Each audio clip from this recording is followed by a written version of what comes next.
this is Keely for Soy and Shea, and thank you so much for joining me for another video.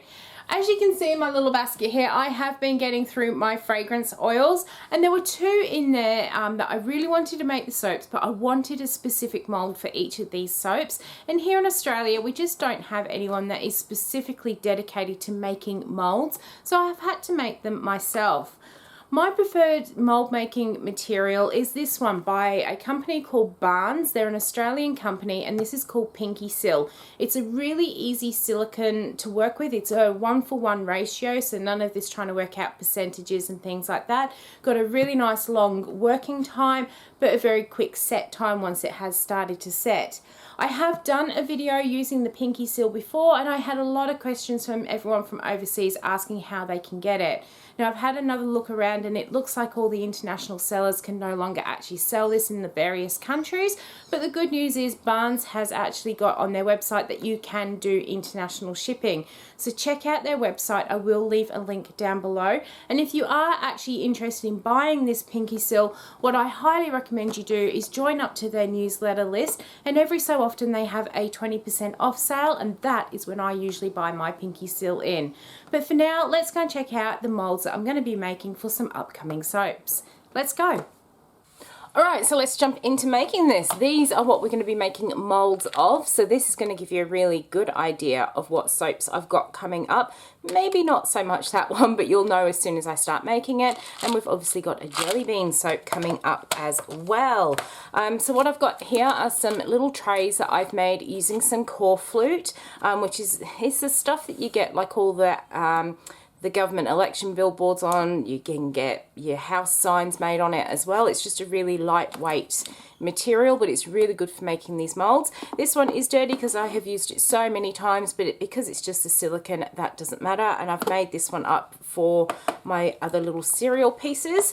And what I'm going to start with, my jelly beans. I've got my hot glue gun here, and what I'm going to do is glue my jelly beans into my tray here. And I'm going to try and pick where I want, like the sort of shape that I want my jelly beans to be when they come into the actual soap. So I'm being really specific about which way I'm going to glue these down. I find I need to glue them in so as I pour the silicone in, they don't move, because that's a real pain when you go to unmold your molds and the bits inside have actually moved around. Making sure that when I put these in, they're close enough together that I can get as many as possible in here, but also making sure that they're far enough apart that I can get enough silicone actually around the jelly beans as well, so that we don't end up with holes in our mold. And I am actually putting these in all different ways as well, so we get some different sort of shapes on our jelly beans. Some of these actually have a nice flat bottom to them, so I'm making sure that those actually stick down on the surface, and it will just mean that less of this silicone will seep underneath my little jelly beans. So let me get all of these in, and then we'll start doing the same with these. I honestly can't remember what this cereal is because I've had it sitting here for so long. I've been waiting to get the mold making material out. I am going to be making a Froot Loops soap very, very soon. Now, personally, I can't stand the taste of Froot Loops, but I wanted this mold, so we bought this other cereal, and it's not nearly as sweet, so we ate the rest of them, and I kind of kept that amount for me. And I'm going to do exactly the same. I'm going to stick all of these into this mold.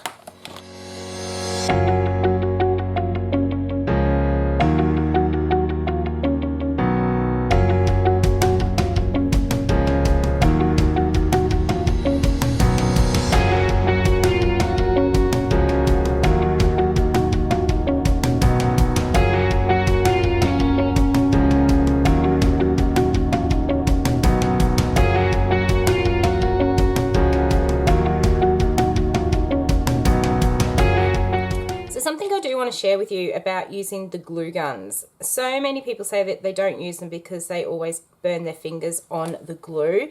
It's quite possible it's because you're using a hot temp glue gun. Glue guns come as either hot temp or low temp, And the low temps do still get hot because it's got to melt that glue down, but they don't get nearly as hot as a hot temp glue gun does. So I always make sure I get that low one. So even though the glue is hot, if it does get on you, it doesn't burn like the hot temp ones do. What you do also have to be careful is if you have got a low temp glue gun, make sure that you are buying low temp sticks to go in it. If ever you have had say a glue gun and your glue sticks are just pouring out the end, it's quite possible that you actually have a high temp glue gun and you've put in low temp glue sticks, so it actually just melts it too fast and pours out through the bottom of your glue gun. So always double check that, and if you are looking for one, try and get yourself one of these low temp ones because you are less likely to burn your fingers when you're doing little delicate work like this. We're going to get this last one in here, and then I'm going to go and get the silicone ready. Alright, so we've got all of our food stuck into the trays so they don't move, and it's now time to get the silicone ready. And this is what I am using. So we've got our PinkySil. Part A is white and part B is pink, and what we're going to do is mix them in equal parts. And I've got my little jug here. It's pretty hard to work, I mean, there are mathematical equations to work out exactly how much silicone I would need to fill in there, but to be honest, I really can't be bothered with that. So I am just going to start by making up, say, 150 of each of these colors. That will give me 300 grams in total for this mold. If I haven't got enough, I can always mix up a little bit of more. You do get that sort of working time to be able to pour more in here. So we will start off with that 150. We're almost there. Now, if you're not very steady-handed, you can actually pour this into a separate jug and then pour it in. But what I do find when you do it that way, it's really hard to get that second jug clean, because if I pour it all in here, anything that gets stuck to the sides will actually turn to silicone and make it easy to clean. Whereas this pink by itself is really hard to clean. So I like to pour mine straight into the white because I am steady-handed enough to actually do that. So I'm going to pour this straight in here, and again pouring up to that 150 grams.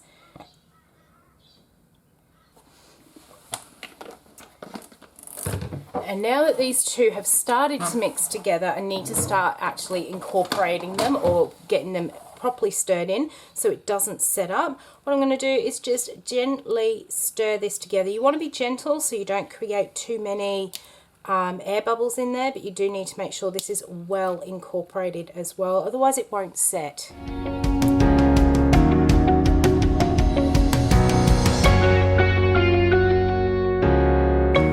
So that is looking really good. You can see that the whole lot has turned into that sort of paler pink color. There's no streaks of white or dark pink in there, so I'm ready to go. You do get about a 6-minute work time with this, but that is 6 minutes until it actually starts setting. So I like to make sure I'm only mixing for a short amount of time. So if I do need to add more in here, that includes part of that 6 minutes to get things into my mold. I'm actually going to pour it up from quite high and do it at a slow drizzle, so any of those air bubbles that are actually in here will hopefully pop as it hits that mold. I'm just going to turn my mold around as well just to help cover everything in here. I'm just going to keep pouring it in nice and slow until all of those jelly beans are covered.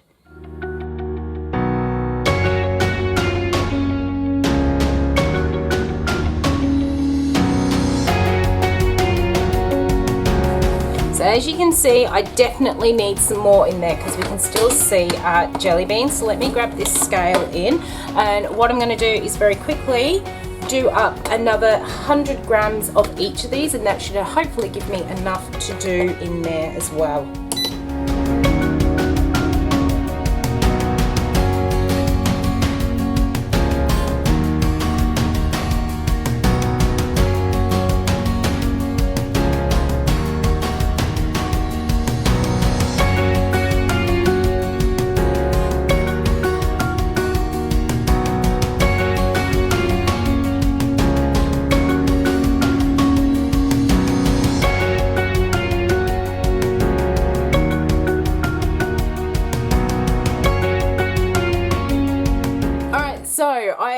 up having to mix up another 30 grams of each to finish filling this one.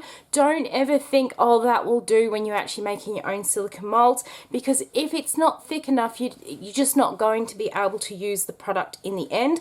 I would much rather my molds be a little bit overkill with how thick they are, just to make sure that they're not going to have any holes in them. This jug here I am going to leave to set up as well as these ones, and I did give these a quick blast with the heat gun just to burst any of those air pockets that had come up to the surface. This is going to need about 20 plus minutes to cure. It is quite cool today, so I'm going to leave this one sit here for about half an hour, and then we will come and take our molds out. Alright, so it is now time to get these unmolded. As you can see, the silicone has set up in this bucket, so it makes it really quick and easy to clean out that one. But let's get these ones unmolded, and we'll start with what will essentially be our little Froot Loops first. I'm just pulling the mold off the side of the silicone, and then I should be able to get my fingers under there and start pulling it up and out. And the good thing about this silicone is it is pretty tough, so there's no sort of real worries about breaking it unless you've not left enough sort of gap for it to hold itself together. That is, you've got to haven't got enough in between each of your pieces. Alright, so we are out of our mold. This one's going to need a bit of cleaning up. All I'm going to do is go through and pop out my bits of cereal here, and remember, never ever ever eat any of the food that comes back out of these. I'm going to grab a pair of scissors, and what I'm going to do is just trim up around the edges here. So we're going to separate that silicone from off that centerpiece, and I'll have to do this with the whole mold.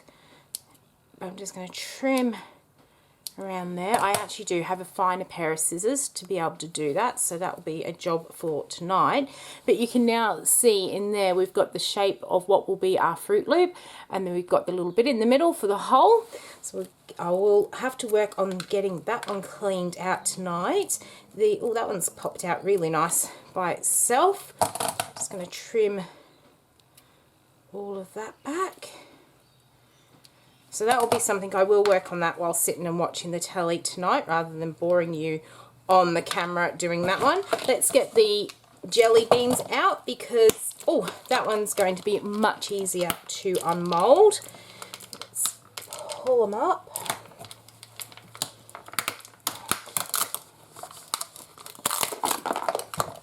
Oh, this one's looking good.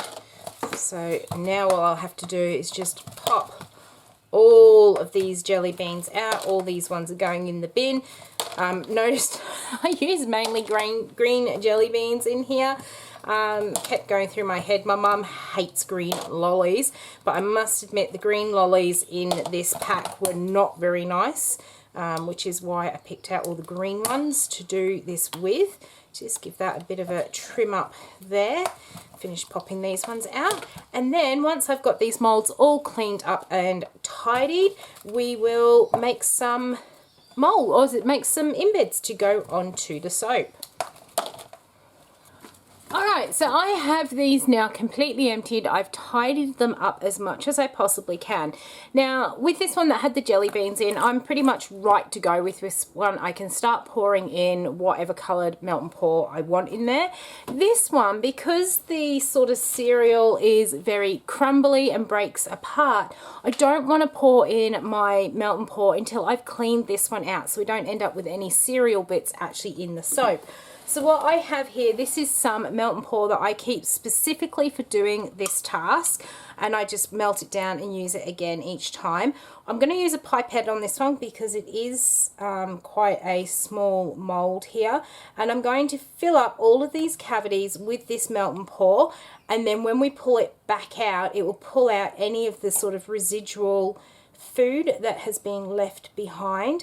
What I've also done, I've popped it onto my scales, and I did tear it out, and I'm going to measure exactly how much melt and pour I use to fill this mold up, so that when I actually do come time to making the colours I want, I know how much I need to pour or how much I need to melt to make a full tray of these Froot Loops.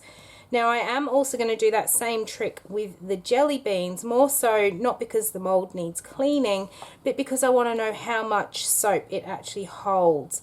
What I am going to do is see if I can actually very, very gently pour without making too much mess.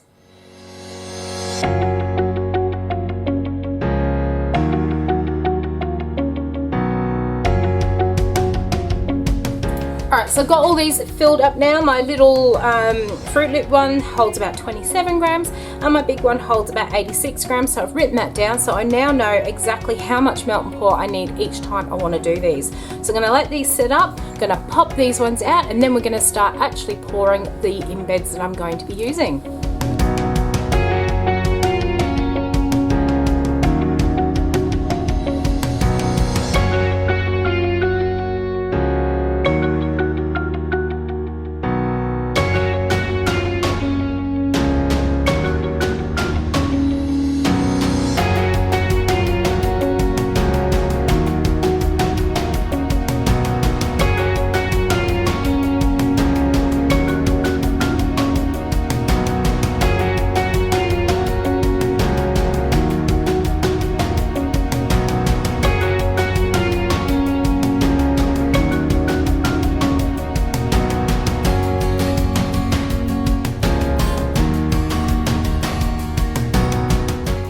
So we have unmolded everything now. I am really pleased with how all of these have come up.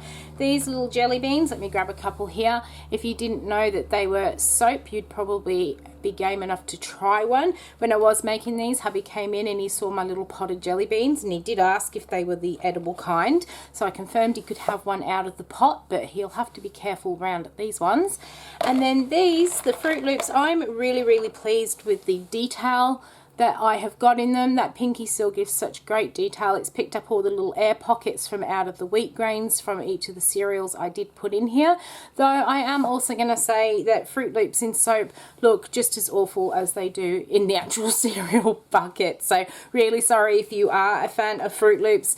They just don't do much for me. But anyway, keep an eye out for it. Both a jelly bean soap and a Froot Loop soap coming out very soon.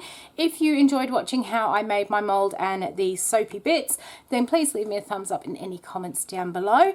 And until the next video, I hope you have a great week and I'll see you then. Bye.